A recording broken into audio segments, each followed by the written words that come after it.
You already speak Greek. It sounds like English until you realize it's been Greek all along. Stay with me and I'll prove it. Do you speak Greek?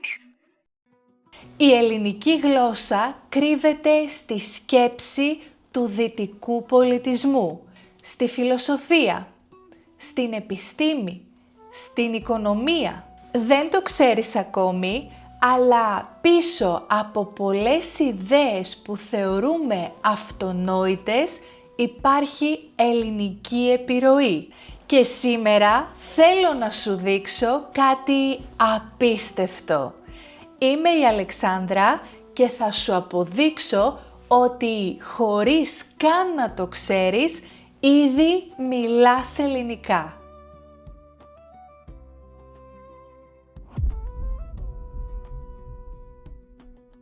Αυτός είναι ο Ξενοφών Ζολώτας, διεθνούς φήμης οικονομολόγος με σπουδές σε Ελλάδα και εξωτερικό. Καθηγητής, διοικητής της Τράπεζας της Ελλάδος, πρωθυπουργός τη δεκαετία του 80. Έζησε 100 χρόνια και υπηρέτησε την Ελλάδα σε δύσκολες στιγμές.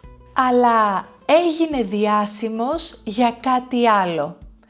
Το 1957 μίλησε αγγλικά χρησιμοποιώντας σχεδόν μόνο ελληνικές λέξεις και τον κατάλαβαν όλοι.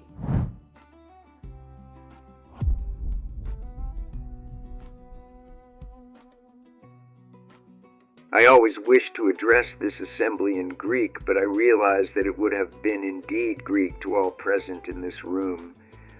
I found out, however, that I could make my address in Greek, which would still be English to everybody. With your permission, Mr. Chairman, I shall do it now, using, with the exception of articles and prepositions, only Greek words. Η γλώσσα δεν είναι απλός ήχος, δεν είναι απλώς λέξεις.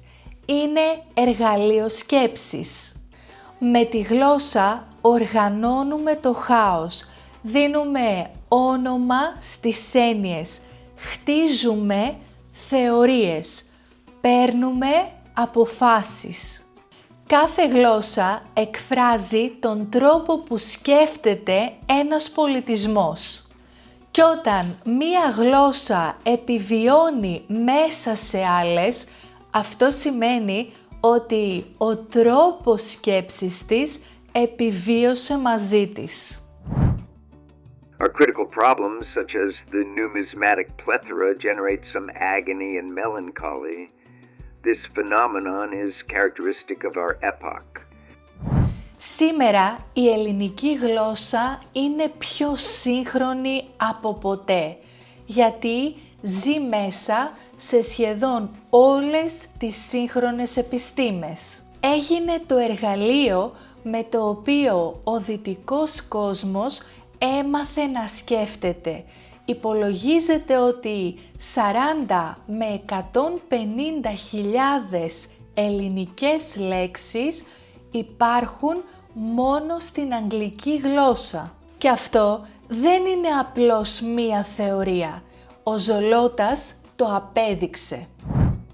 In parallel, a panethnic, unhypocritical economic synergy and harmonization in a democratic climate is basic. I apologize for my eccentric monologue. Ξέρεις ποιο είναι το πιο εντυπωσιακό? Τον κατάλαβαν, τον χειροκρότησαν, γιατί δεν άκουγαν μία ξένη γλώσσα. Άκουγαν το ίδιο το εργαλείο της σκέψης τους και του ζήτησαν να το ξανακάνει.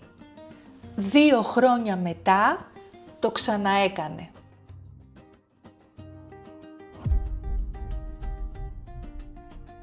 It is Zeus's anathema on our epoch and the heresy of our economic method and policies that we should agonize the Scylla of numismatic plethora and the Charybdis of economic anemia. Ας το κάνουμε πιο συγκεκριμένο. Η ελληνική γλώσσα δεν επηρέασε απλώς τον κόσμο. Πέρασε μέσα του, σαν blueprint, σαν αρχιτεκτονικό σχέδιο σκέψης. Πολλές λέξεις που ήδη χρησιμοποιείς για να αναλύσεις, να εξηγήσεις, να οργανώσεις, να διαφωνήσεις, να δημιουργήσεις, είναι ελληνικές στη ρίζα τους. Είμαι σίγουρη ότι σου έρχονται πολλές στο μυαλό. Γράψε μου κάποιες στα σχόλια. In an epic characterized by monopolies, oligopolies, monopolistic antagonism, and polymorphous inelasticities, our policies have to be more orthological. Βλέπεις που το πάω. Όταν λες ανάλυσης, χρησιμοποιείς ελληνική σκέψη. Όταν λες method, χρησιμοποιείς ελληνική λογική. Όταν λες democracy, χρησιμοποιείς ελληνική πολιτική ιδέα. Δεν τα μαθαίνεις τώρα, τα χρησιμοποιείς ήδη. The genesis of the programmed organization will dynamize these policies. Therefore, I sympathize. I apologize for having tyrannized you with my Hellenic phraseology. Μίλησε ελληνικά σε ένα αγγλόφωνο ακροατήριο και τον κατάλαβαν όλοι. Γιατί τα ελληνικά δεν είναι απλώς μία γλώσσα που μιλήθηκε, αλλά ένα σύστημα σκέψης που ενσωματώθηκε. Γι' αυτό ο Ζολότας δεν χρειάστηκε μετάφραση. Γι' αυτό το κοινό τον κατάλαβε. Γιατί ήδη ήξερε, ήδη μιλούσε ελληνικά.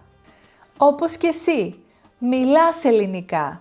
Ίσως όχι συνειδητά, αλλά τα μιλάς.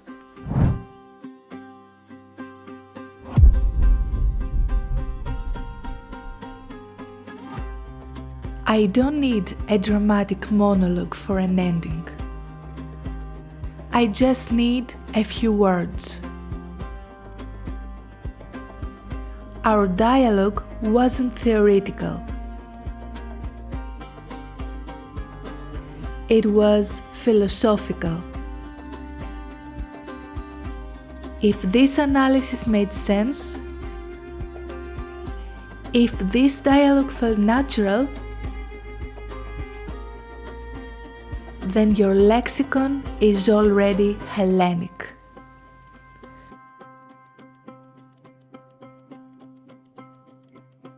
Do you see now?